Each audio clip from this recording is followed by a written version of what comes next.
Saudara-saudari yang dikasihi Tuhan,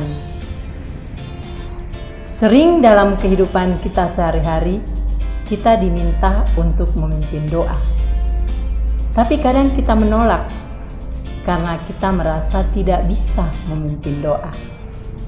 Sebenarnya kita semua bisa memimpin doa.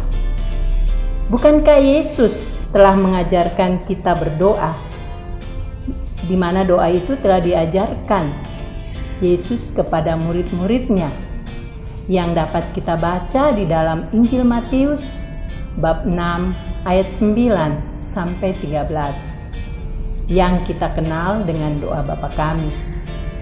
Doa Bapa Kami dapat kita daraskan secara perlahan.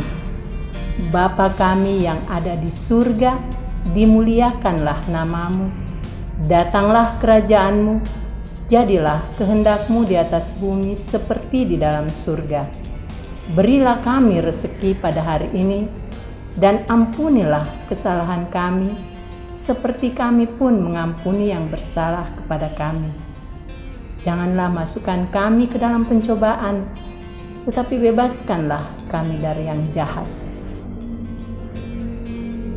Dalam doa Bapa Kami, ada 3 hal pokok yang perlu kita perhatikan ketika hendak berdoa. Yang pertama, menyebut nama Allah dengan atributnya, yaitu kemahakuasaan Allah. Menyapa Allah sebagai Bapa yang sungguh dekat di hati manusia. Kita memohon datangnya kerajaannya di dunia. Yang kedua, intensi atau permohonan kita kepada Allah Bapa, yakni rezeki setiap hari, kesehatan jiwa dan raga. Yang ketiga, menutup doa dengan memohon agar dikuatkan iman kita sehingga tidak jatuh dalam pencobaan. Terakhir, setiap doa yang benar dan Katolik ditutup dengan rumusan yang panjang lengkap dan bersifat trinitaris, yaitu Allah Bapa, Putra, dan Roh Kudus. Doa Bapa Kami juga memberikan contoh kepada kita untuk berdoa secara benar dan sungguh Katolik.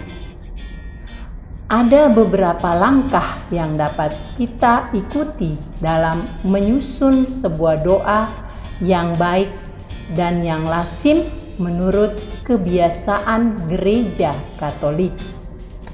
Langkah yang pertama, mulailah dengan menyapa Allah sambil menyebutkan satu sifatnya, tentu yang sesuai dengan bentuk dan isi doa yang dapat dipanjatkan.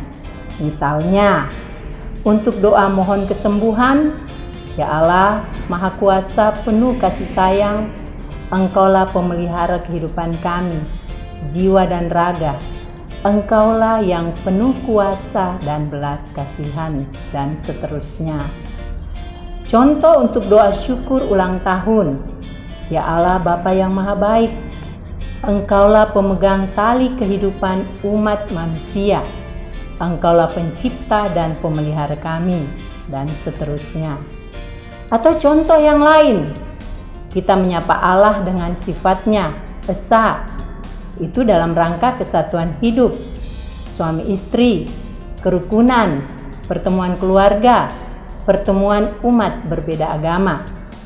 Kita menyapa Allah dengan sifatnya Maha Kuasa, itu dalam rangka ulang tahun kehidupan, pengalaman hidup yang khusus, cita-cita, niat atau rencana, pelindung perjalanan, mohon keberhasilan suatu usaha baru atau sakit.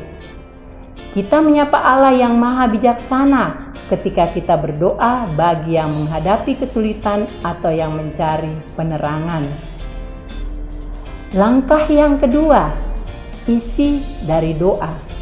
Sesudah menyapa Allah Bapa, sampaikanlah saat ini apa yang menjadi isi atau wujud dari doa itu. Untuk memuji dan bersyukur kepada Allah, memohon atau meminta sesuatu berkat kemurahan, mempersembahkan diri atau berserah kepada Allah sesuai dengan isi doa. Contohnya, kita mau memuji atau bersyukur. Kami memuji dan bersyukur kepadamu karena Engkau berkenan mengumpulkan kami bersama keluarga di sini sebagai umat-Mu. Kami bersyukur pula karena melalui ibadat ini Kau tunjukkan kepada kami bagaimana seharusnya kami membangun persaudaraan. Contoh wujud untuk keluarga. Pandanglah keluarga yang datang berlindung dan bermohon kepadamu. Mereka percaya akan dirimu. Mereka berharap padamu saja. Mereka memanggil namamu. Maka dan seterusnya sesuai isi doa yang dimohonkan keluarga. Untuk langkah yang kedua, perlu diperhatikan dua hal. Yang pertama, usahakanlah untuk mengaitkan doa dengan tema atau tema ibadat atau dengan pokok pertemuan.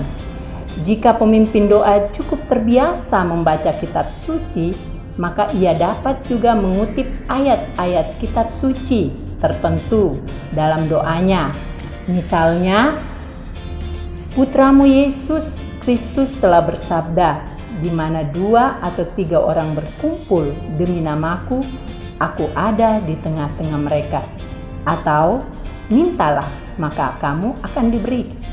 Atau, rohku akan kucurahkan kepadamu. Yang kedua, sejauh perlu kita dapat menyebutkan situasi alam, situasi khusus, tempat di mana kita berada, kita dapat menyebutkan peristiwa yang sementara dialami atau dihadapi atau dalam rangka apa. Dapat juga menyebutkan siapa saja yang hadir. Hal ini membantu juga untuk menciptakan suatu suasana sehati sejiwa dari orang-orang yang berdoa bersama. Tetaplah berhati-hati untuk setia pada wujud doa. Jangan mencampur adukkan segala macam doa dalam satu doa. Misalnya, dalam doa makan, kita memfokuskan diri pada doa makan. Jadi tidak perlu diselip doa tobat atau permohonan ampun atas dosa dan salah. Langkah yang ketiga, menutup dengan rumusan penutup. Kita memiliki Yesus Kristus sebagai Tuhan dan pengantara kita. Maka semua doa-doa kita diakhiri dengan mempersatukan doa-doa kita dengan Kristus Tuhan sendiri. Biasanya digunakan rumusan demi Kristus Tuhan dan pengantara kami yang hidup dan berkuasa kini dan sepanjang masa. Atau ditutup dengan rumusan penutup Trinitas, yaitu inilah doa yang kami sampaikan kepadamu dengan perantaraan Kristus Putramu, pengantara kami yang bersatu dengan Dikau dan Roh Kudus, hidup dan berkuasa, kini dan sepanjang masa. Amin. Demikian langkah-langkah yang dapat kita pakai dalam menyusun doa dengan cara Katolik. Sekian dan terima kasih.